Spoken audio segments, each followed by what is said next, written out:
Karl Popper likes to say observations don't make science, comes up in Conjectures and Refutations and other places. I will try to get a quote and put it in the description field. But comes up in one of the last things in his Conjectures and Refutations, I think it is, if I remember the place correctly. I think he mentioned this a few times. I think he said, observations don't make science. And he said, someone, I don't know if this is true or if he just made up a story to illustrate his point. He claims, he talks about how someone spent a lot of time writing down a bunch of observations, and then near the end of his life turned him into the Royal Society, saying you could use this for science. And Popper talks about how it was useless, just garbage, trash, couldn't be used. He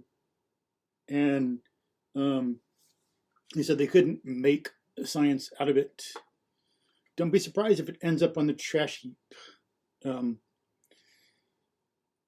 He seems to use that as something to denigrate observation. But of course, he does try to use observation to some extent to like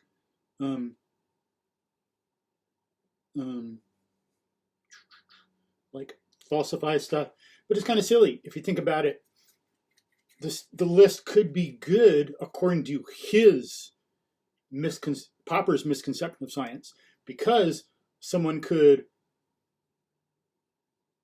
catalog the observations that the person wrote down, put them in a computer or something, because Popper says we just make stuff up without warrant. What is science? We just falsify.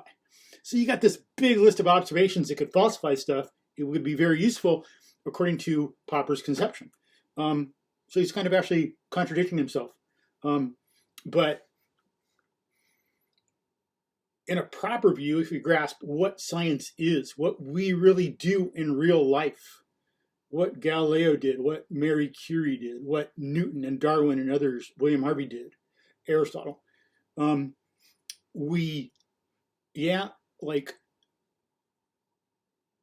observations according to some philosophic point of views are irrelevant, just all these isolated statements. But no human does that ever. That is not how our minds function by nature. And it's not what a good philosophy would identify as how reason works, would identify as principles of logic and epistemology. Science, obviously, is not just a record of a bunch of isolated, disconnected reports of perception. Not possible anyway. We use concepts. Concepts are never individual things. They're always by nature generalized, universal. Dog, cat, brie, tenderloin, bacon, gold, silver, jacket, government, capitalism, socialism, physics. It's always generalized. So science is conceptual. But concepts come from perception. Science is observation based, and it's a conceptual identification of the observations, and science is an inductive, integrated understanding of the nature of some kind of thing and their cause-effect relationships. Some field, physics, chemistry. It's essentially inductive and integrated in some understanding. It's connected, conceptually connected and integrated into one whole unit. So it's kind of depending on what he's doing with this, on how he wants to take it, it's kind of a false alternative in different ways, what Popper's doing. If he's kind of using that to dismiss observation, because you could just turn around too. It's like one could say, look at this bunch of observations. Observations don't make science. You could also say, oh, I just wrote down a bunch of ideas, things I just made up, and I just thought through my whole life all these different things. You know, make up something that hasn't been proven yet, like Martians live on Jupiter. Martians are invisible to the human eye. There's another planet. The universe was created by blah, blah, blah. There are energy forces on a subatomic level that are in the form of mass or whatever. Just write down a bunch of things. And you can turn those in, and you can just as well say that, whoa, look, this is useless. They're going to put it in the trash bin. So science isn't made of ideas. I had all these ideas, all these like potential cause-effect relationships, and they're useless. So science isn't made of ideas. You know, you could do the same thing. That same little argument that Popper is trying to use can be used on other things as well.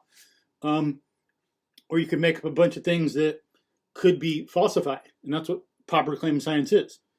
We make something up. He says it. It's in other videos I've done. Maybe I'll put a link here if I remember. Put a quote and link in the description field. But Popper says, you just make up something without warrant and try to falsify it. Okay. Then, as I said earlier, someone could make up a bunch of those things and turn them in. Likewise, that would not be regarded as science. That would be put in the trash heap. So that contradicts and throws out and shows silly his whole entire program and the argument he uses. You know, he has this argument against observations. You could apply that exactly to a list of making stuff up, things that could be falsified, and that would be useless too. So what? That's what we've got to think of.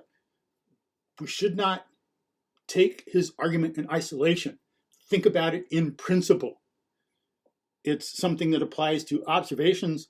Does it apply to concepts, generalizations, statements, things made up to falsify? Yes, you could do the same thing. You have page after page after page of things that could be falsified. You turn in like this multi-volume thing to the Royal Society.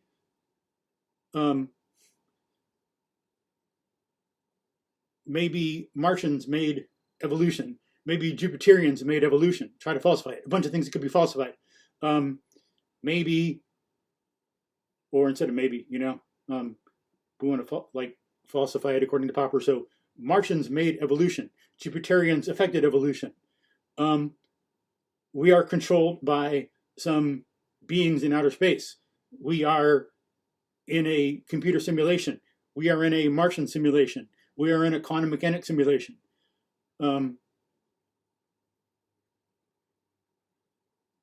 Forks are really knives. Knives are really forks. Human hair is to keep us warm. Human hair is to make us look good. All these like random things, one after the other, that come stream of consciousness through someone's life, useless. So we should think about this argument and if it applies to other things, and not just stick to that one thing. See if the argument's valid, if it makes sense, what else it shows. And then we see it's like ultimately not a good argument and it's useless. It would kind of negate everything. So what we got to do is see science is conceptual. It's an integration of concepts and observations and perceptions. It's not observations in isolation from concepts or concepts in isolation from observation, but it's an integration that we need to be adults and we need to be wise and rational and figure out what it is. We need to be scientific about science, and not try to have a philosophy of science based on groupthink in the traditions and being in the philosophers club, old boys club, whatever. We need to look at reality, not groupthink, to get this done, and to do right and help each other be good, do science well, think well, teach it well. But the argument applies to other things in the same way and applies to what somebody says. And besides, it's like irrelevant because science is the integration, not observation alone. So, food for thought. Peace.